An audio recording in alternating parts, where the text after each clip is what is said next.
नमस्ते सदा वत्सले मातृभूमि। मातृभूमि की वंदना करते हुए मैं अनिल कुमार आप सभी का स्वागत करता हूं ए भारद्वाज संस्कृत क्लास में। आज की इस कक्षा में हम पढ़ेंगे कक्षा 7 का पाठ अमृतम संस्कृतम। तो पाठ शुरू करते हैं। विश्वस्य उपलब्धासु भाषासु संस्कृत भाषा प्राचीनतमा भाषा अस्ति। यानी संसार की सभी उपलब्ध भाषाओं में संस्कृत भाषा सबसे अधिक प्राचीन है। भाषेयम अनेकासाम भाषाणाम जननी मता। यह भाषा अनेक भाषाओं की जननी यानी माता मानी गई है। प्राचीनयोः ज्ञान विज्ञानयोः निधि अस्याम सुरक्षित है। यानी प्राचीन ज्ञान विज्ञान की निधि यानी खजाना इसमें सुरक्षित है। संस्कृतस्य महत्व विषये केनापि कथितम।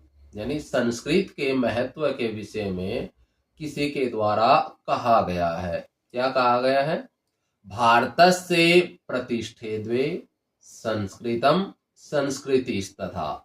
यानी भारत की दो प्रतिष्ठाएं हैं, संस्कृत और संस्कृति यानी देश की संस्कृति। इयं भाषा अतीव वैज्ञानिकी। यह भाषा बहुत वैज्ञानिकी है। केचन कथयन्ति यत् संस्कृतम् एव संगणकस्य कृते सर्वोत्तमा भाषा। कुछ लोग कहते हैं कि संस्कृत ही कंप्यूटर के लिए सर्वश्रेष्ठ भाषा है। अस्याः वाङ्मयं वेदै पुराणै नीतिशास्त्रै चिकित्साशास्त्रादिभिश्च समृद्धम् अस्ति। यानी इसका साहित्य वेदों से, पुराणों से, नीति शास्त्रों से और चिकित्सा शास्त्र आदि से संपन्न है यानी परिपूर्ण है। कालिदासादीनां विश्व कवीनां काव्य सौंदर्यम अनुपमम। यानी कालिदास जैसे विश्व कवियों का काव्य सौंदर्य अतुलनीय है यानी अनुपम है। कौटिल्य रचितम अर्थशास्त्रम जगति प्रसिद्धम अस्ति। यानी कौटिल्य का रचित अर्थशास्त्र विश्व में प्रसिद्ध है। गणित शास्त्रे शून्यस्य प्रतिपादनम सर्वप्रथमम आर्यभट्टः अकरोत्। गणित शास्त्र में शून्य का प्रयोग सबसे पहले आर्यभट्ट ने किया था। चिकित्सा शास्त्रे चरक सुश्रुतयोः योगदानम विश्व प्रसिद्धम। चिकित्सा शास्त्र में चरक और सुश्रुत का योगदान विश्व प्रसिद्ध है। संस्कृते यानी अन्यानि शास्त्राणि विद्यन्ते तेषु वास्तुशास्त्रम, रसायन शास्त्रम, खगोल विज्ञानम, ज्योतिष शास्त्रम, विमान शास्त्रम इत्यादीनि उल्लेखनीयानि। अब इसका हिंदी अर्थ देखिए। संस्कृत में जो दूसरे शास्त्र हैं उसमें वास्तुशास्त्र, रसायन शास्त्र, अंतरिक्ष विज्ञान, ज्योतिष शास्त्र और विमान शास्त्र इत्यादि उल्लेखनीय हैं। संस्कृते विद्यमानाः सूक्तयः अभ्युदयाय प्रेरयन्ति। यानी संस्कृत साहित्य में विद्यमान सूक्तियां उन्नति के लिए प्रेरित करती हैं। यथा यानी जैसे सत्यमेव जयते। यानी सत्य की ही सदा जीत होती है। वसुधैव कुटुंबकम। यानी सारी पृथ्वी ही परिवार है। विद्या अमृतम आश्नुते है। यानी विद्या द्वारा अमृतत्व की प्राप्ति होती है। और अंतिम सूक्ति देखिए, योगः कर्मसु कौशलम इत्यादि है। यानी कर्मों में कुशलता है वो योग है। इत्यादि सूक्तियां हमें अभ्युदय के लिए प्रेरित करती हैं। सर्वभूतेषु आत्मवत् व्यवहारं कर्तुं संस्कृत भाषा सम्यक शिक्षयति। यानी सभी प्राणियों के प्रति अपने जैसा व्यवहार करने के लिए संस्कृत भाषा अच्छी तरह से शिक्षा देती है। केचन कथयन्ति यत्, कुछ लोग कहते हैं कि संस्कृत भाषायां केवलम धार्मिकम साहित्यम वर्तते। यानी संस्कृत भाषा में केवल धार्मिक साहित्य है। ऐसा धारणा समीचीना नास्ति। यह धारणा यानी सोच उचित नहीं है। संस्कृत ग्रंथेषु मानव जीवनाय विविधाः विषयाः समाविष्टाः सन्ति। यानी संस्कृत ग्रंथों में मानव जीवन के लिए विभिन्न विषय समाये हुए हैं। महापुरुषाणां मतिः, उत्तम जनानां धृतिः, सामान्य जनानां जीवन पद्धतिः च वर्णिताः सन्ति। यानी महापुरुषों की बुद्धि है, सज्जनों का धैर्य और सामान्य मनुष्यों की जीवन प्रणाली वर्णित की गई है। अतः अस्माभिः संस्कृतम अवश्यमेव पठनीयम। इसलिए हमारे द्वारा संस्कृत अवश्य पढ़ी जानी चाहिए। तेन मनुष्यस्य समाजस्य च परिष्कारः भवेत्, जिससे मानव की और समाज की शुद्धि हो। उक्तम च यानी कहा गया है, अमृतम संस्कृतम मित्र सरसम सरलम वचः भाषासु महनीयम यद ज्ञान विज्ञान पोषकम। यानी कि हे मित्र, संस्कृत अमृत है, सरस और सरल वाणी है, भाषाओं में जो सम्मान के योग्य है और ज्ञान एवं विज्ञान का पोषण करने वाली है। इस तरह से बच्चों, हमने इस पाठ का हिंदी सरलार्थ जान लिया। अब हम इस पाठ के प्रश्न उत्तर का अभ्यास करेंगे। तो अभ्यास में देखिए, पहला प्रश्न है उच्चारणम कुरुतः, यानी उच्चारण करिए। तो पहला शब्द है उपलब्धासु, आगे है चिकित्सा शास्त्रम, भूगोल शास्त्रम, विद्यमानः, संगणकस्य वैशिष्ट्यम, वाङ्मय, अर्थशास्त्रम। इस तरह से इन शब्दों को हम उच्चारित करना सीखेंगे। प्रश्न संख्या 2, प्रश्नानाम एक पदेन उत्तराणि लिखत। यानी प्रश्नों के एक शब्द में उत्तर लिखिए। तो कै भाग है, का भाषा प्राचीनतमा, यानी कौन सी भाषा सबसे पुरानी है। तो उत्तर हो जाएगा संस्कृत भाषा। कै भाग देखिए, शून्य से प्रतिपादनम कह अकरोत्, यानी शून्य का प्रतिपादन आविष्कार किसने किया। तो उत्तर हो जाएगा आर्यभट्ट है। गय भाग देखिए, कौटिल्येन रचितम शास्त्रम किम, यानी कौटिल्य के द्वारा कौन सा शास्त्र लिखा गया था। तो उत्तर हो जाएगा अर्थशास्त्रम।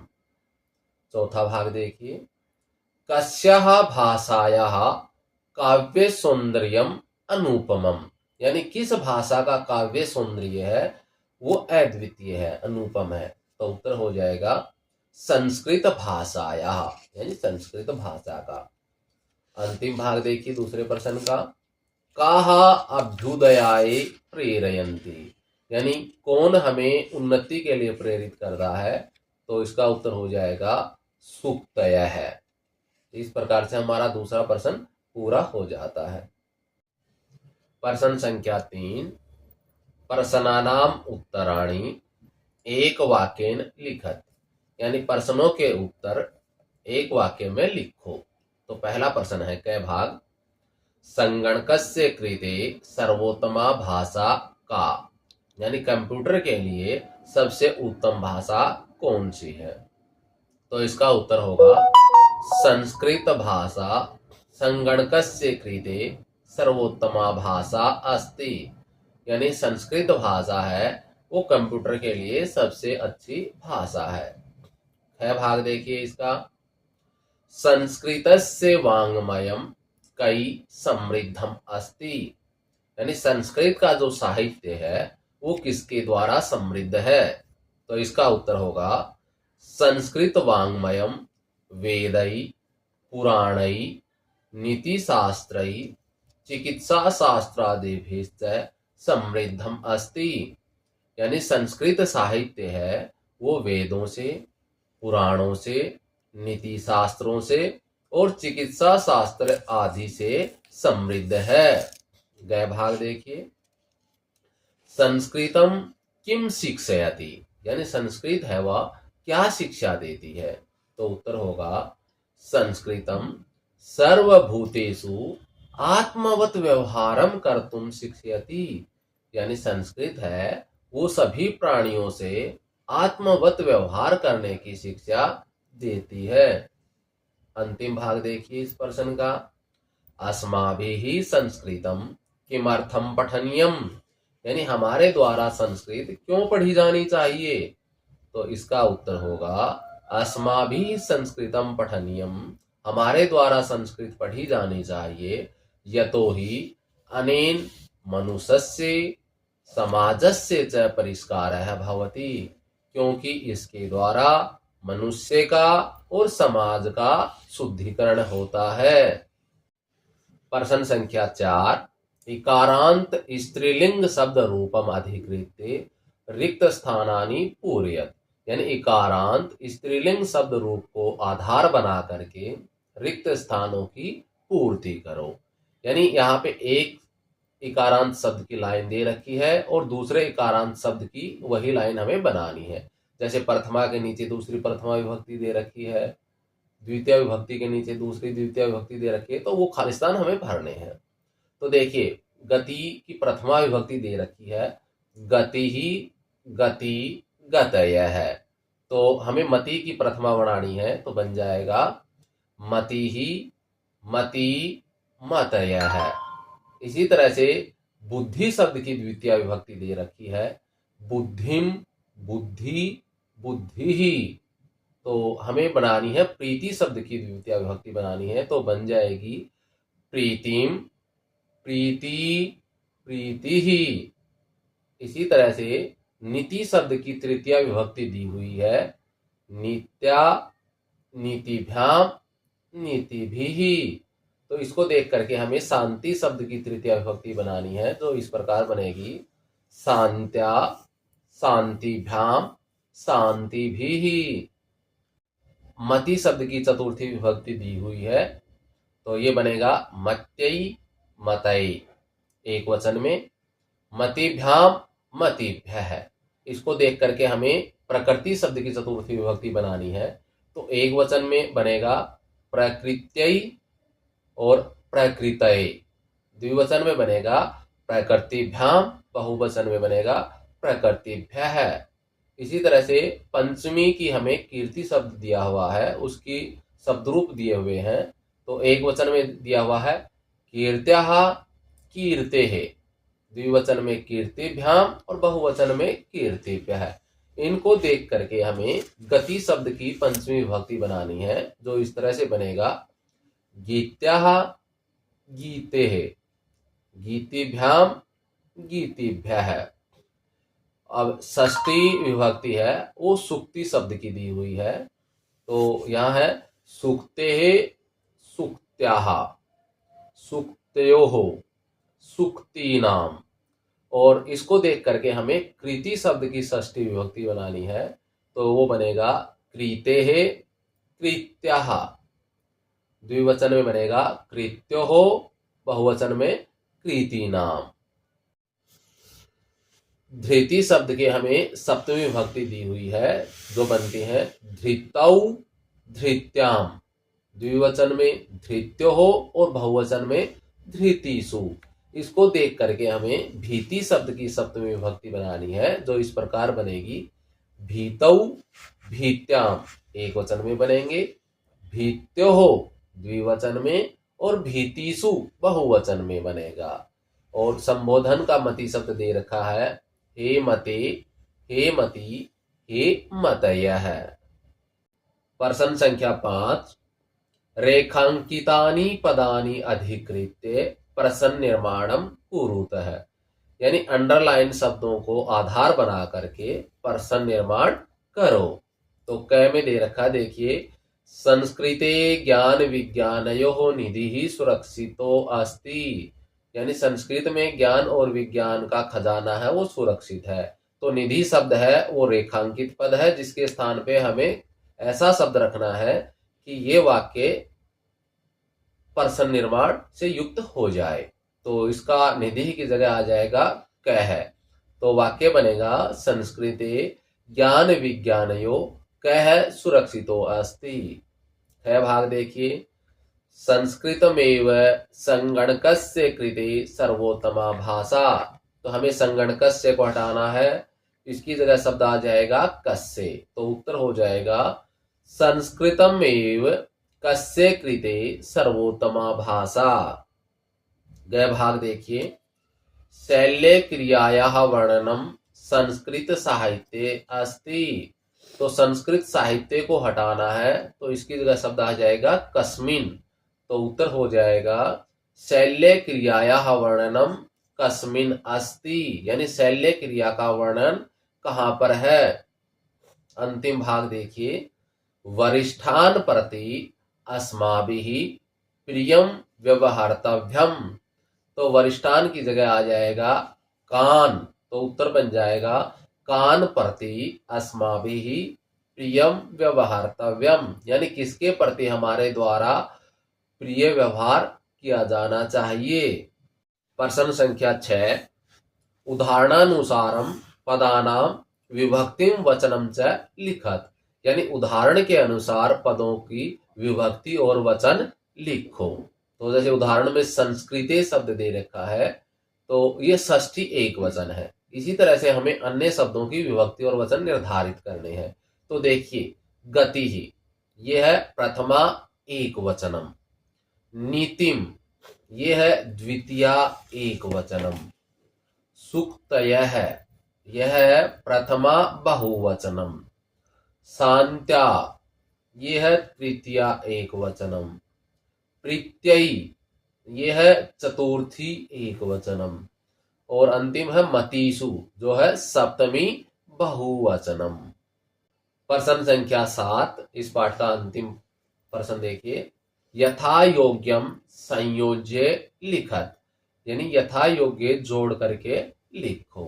तो पहला है कौटिल्यन, ये मिलेगा अर्थशास्त्रम रचितम। यानी कौटिल्य ने अर्थशास्त्र की रचना की। दूसरा है चिकित्सा शास्त्रे, तो ये मिलेगा चरक सुश्रुतयो योगदानम। यानी चिकित्सा शास्त्र में सुश्रुत और चरक का योगदान है। फिर है शून्य से आविष्कर्ता, तो इसका उत्तर हो जाएगा आर्यभट्ट। यानी शून्य के आविष्कर्ता खोजकर्ता आर्यभट्ट है। फिर है संस्कृतम, ये मिल जाएगा ज्ञान विज्ञान पोषकम। इसका मतलब हुआ संस्कृत है वो ज्ञान और विज्ञान का पोषण करने वाली है। और अंतिम आ जाएगा सुक्तय है, तो ये मिलेगा अभ्युदयाय प्रेरयन्ति। यानी सुक्तियां हैं वो हमें उन्नति के लिए प्रेरित करती हैं। इस प्रकार से बच्चों हमारा ये अध्याय पूरा हो जाता है। यदि आपको ये वीडियो पसंद आया, आप इसी तरह के अन्य वीडियो और देखना चाहते हैं, तो चैनल को लाइक शेयर और सब्सक्राइब करें। धन्यवाद।